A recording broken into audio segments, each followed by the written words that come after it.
Hello students, today in this video I am going to teach you about refractive index. So refractive index को हम लोग इस diagram की help से समझेंगे। इसमें लाइट रे एक मीडियम से दूसरे मीडियम में ट्रेवल कर रही है। हमने मान लिया पहला मीडियम आपका रेयर है और दूसरा मीडियम आपका डेंसर है। तो जब लाइट रे पहले मीडियम से दूसरे मीडियम में जा रही है तो लाइट की स्पीड हो जाएगी चेंज, क्योंकि रेयर मीडियम में लाइट की स्पीड ज्यादा होती है और डेंसर मीडियम में लाइट की स्पीड कम हो जाती है। तो मान लिया मीडियम 1 में लाइट की स्पीड v1 है और मीडियम 2 में लाइट की स्पीड v2 है। तो जो दोनों लाइट की स्पीड का जो रेशियो है v1 अपॉन v2, इसे बोलते हैं हम लोग refractive index of medium 2 with respect to medium 1, और इसे रिप्रेजेंट करते हैं by the symbol of n21। क्या पढ़ेंगे? Refractive index of medium 2 with respect to medium 1, या इसी सिंबल को हम लोग म्यू से भी रिप्रेजेंट करते हैं, μ21, refractive index of medium 2 with respect to medium 1। So refractive index of medium 2 with respect to medium 1 is the ratio of speed of light in medium 1 to the speed of light in medium 2। Formula n21 equal to v1 upon v2। अब मान लेते हैं light अगर denser medium से rare medium में जा रही हो तब, अब लाइट इस मीडियम से मीडियम 2 से मीडियम 1 मीडियम में जा रही है, तो क्या बनेगा? इसे लिखेंगे हम लोग n12। क्या पढ़ेंगे? Refractive index of medium 1 with respect to medium 2, और यहां जो स्पीड आएगी वो मीडियम 2 की ऊपर आएगी और मीडियम 1 की नीचे आएगी। तो फॉर्मूला बनेगा v2 upon v1।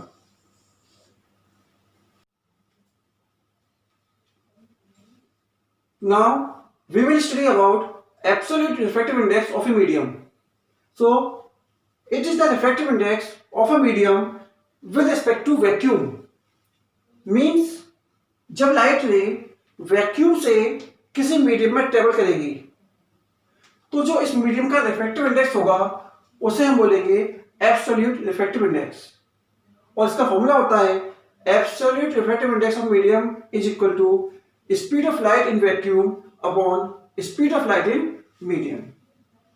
nm is equal to c upon vm, where c is the speed of light in vacuum और इसकी वैल्यू होती है 3 इंटू 10⁸ मीटर पर second.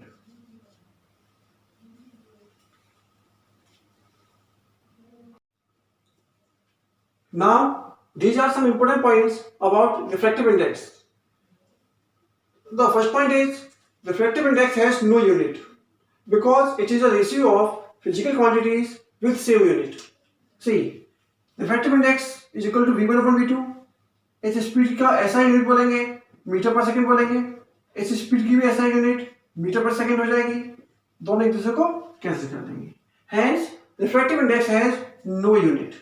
The second point is the value of absolute refractive index is always greater than 1. Absolute refractive index की जो value होती है वो always 1 से बड़ी होती है। Now third point is refractive index of medium 2 with respect to medium 1 is equal to v1 upon v2.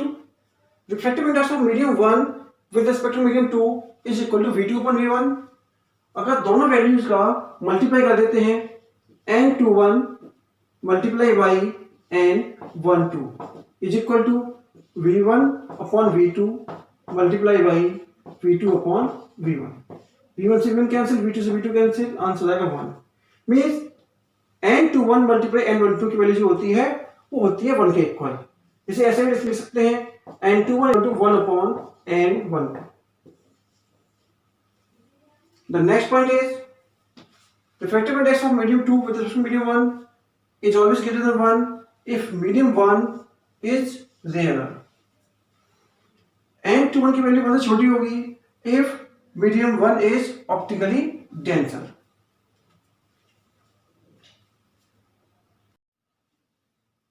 Now the next point is relation between refractive index and wavelength।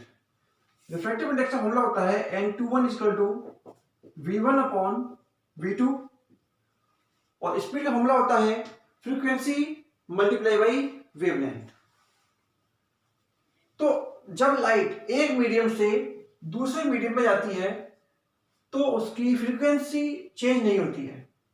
Means पहले medium में light की speed v1, frequency new and wavelength lambda 1। दूसरे medium में velocity v2, frequency new and wavelength lambda 2। तो v1 की जो value है new into lambda 1 और v2 की वैल्यू है new into lambda 2। New cancel हो जाएगा तो n21 बन जाएगा lambda 1 upon lambda 2।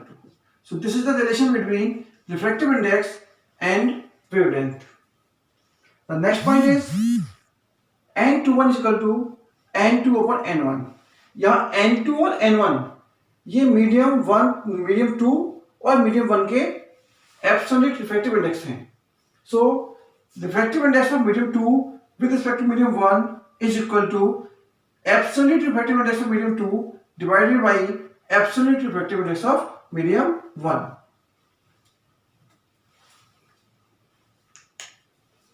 Now the next point is अगर लाइट एक मीडियम से दूसरे मीडियम में जा रही है और एंगल ऑफ इंसिडेंस आई है and angle of refraction R है, तो रिफ्रैक्टिव इंडेक्स का इन एंगल से जो रिलेशन होता है वो होता है n21 is equal to, means refractive index of medium 2 with respect to medium 1 is equal to sine of angle I divided by sine of angle R, and this relation is known as Snell's law. Now we will solve some numerical problems related to refractive index. See,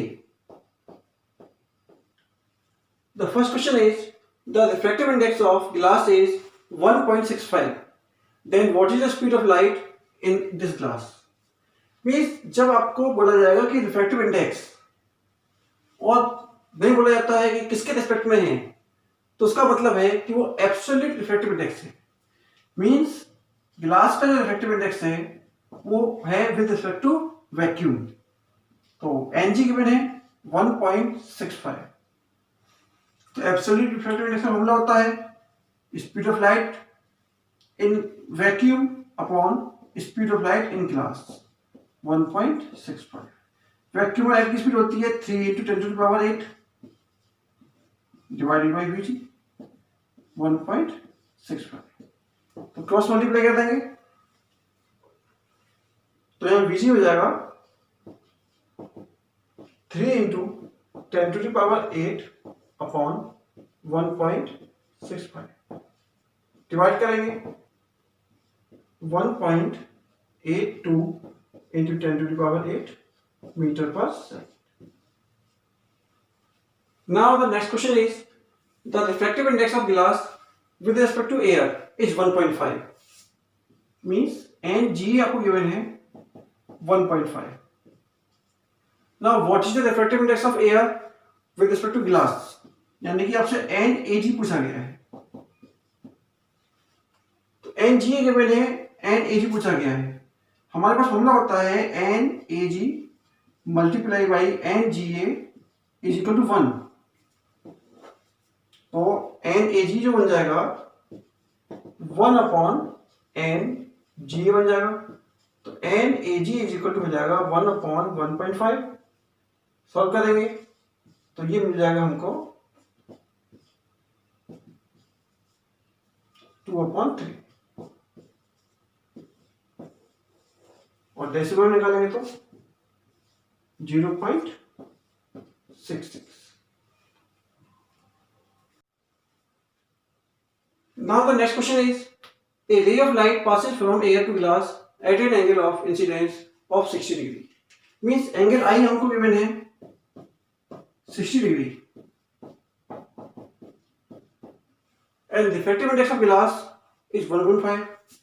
So refractive index given है 1.5. Then we have to find out angle of refraction.